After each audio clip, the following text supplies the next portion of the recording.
ভারত মহাসাগরেও উত্তাপ ছড়ালো ইরানের শক্তিশালী ব্যালিস্টিক ও ক্রুজ মিসাইল। যুক্তরাষ্ট্রের একটি ডেস্ট্রয়ার বা যুদ্ধজাহাজকে লক্ষ্য করে এই মিসাইল হামলা চালিয়েছে ইরানের সর্বোচ্চ প্রতিরক্ষা বাহিনী IRGC। কিন্তু কিভাবে শত শত কিলোমিটার দূর থেকে এই অভিযান পরিচালনা করলো ইরান?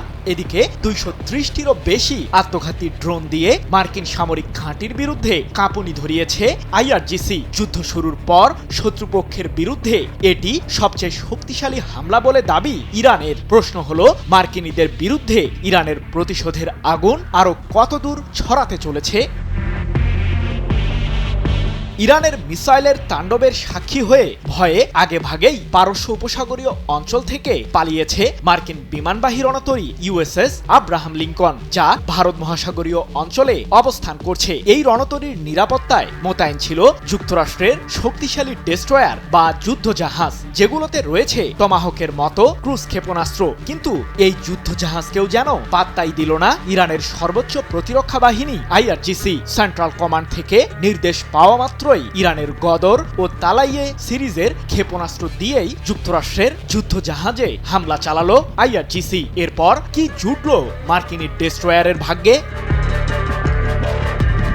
ইরানের মিসাইল হামলার সময় দেশটির সীমান্ত থেকে প্রায় 600 কিলোমিটার দূরে অবস্থান করছিল যুক্তরাষ্ট্রের যুদ্ধজাহাজটি। এ সময় ট্যাঙ্কার থেকে প্রয়োজনীয় জ্বালানি ভরছিল মার্কিনী ডেস্ট্রয়ারটি। কিন্তু পথিমধ্যে ইরানের মিসাইলের তাণ্ডবে সাথে সাথেই যুদ্ধজাহাজটিতে আগুন ধরে যায় বলে দাবি IRGCর। 4 মার্চ এক প্রতিবেদনে বিষয়টি নিশ্চিত করেছে ইরানের রাষ্ট্রীয় সম্প্রচার মাধ্যম প্রেস টিভি। ইরানের সর্বোচ্চ প্রতিরক্ষা বাহিনীটি আরও জানিয়েছে, দেশটির উপকূল থেকে খুব বেশি দূরে অবস্থান না করায় মার্কিন যুদ্ধজাহাজটির বিরুদ্ধে সহজেই হামলা চালাতে সক্ষম হয়েছে IRGC। আর গদর সিরিজের ব্যালিস্টিক মিসাইলটি দিয়ে ইরান সর্বোচ্চ 2000 কিলোমিটার রেঞ্জের মাঝে হামলা চালাতে পারে। এছাড়াও তালাইয়ে সিরিজের ক্রুজ ক্ষেপণাস্ত্রটি 1000 কিলোমিটারের মাঝে থাকা শত্রুপক্ষের যে কোনো সামরিক লক্ষ্যবস্তু নিমিষেই ধ্বংস করতে পারদর্শী। এমনকি এই ক্ষেপণাস্ত্রটি মাঝপথেই তার লক্ষ্যবস্তু পরিবর্তন করতেও সক্ষম।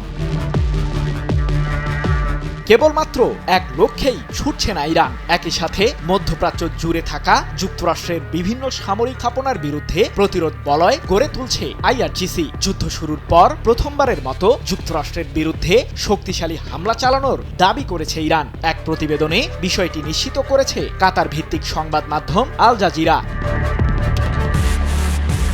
আমি ভরসা রাখি হিরন স্মার্ট ওয়াটার পিউরিফায়ারে।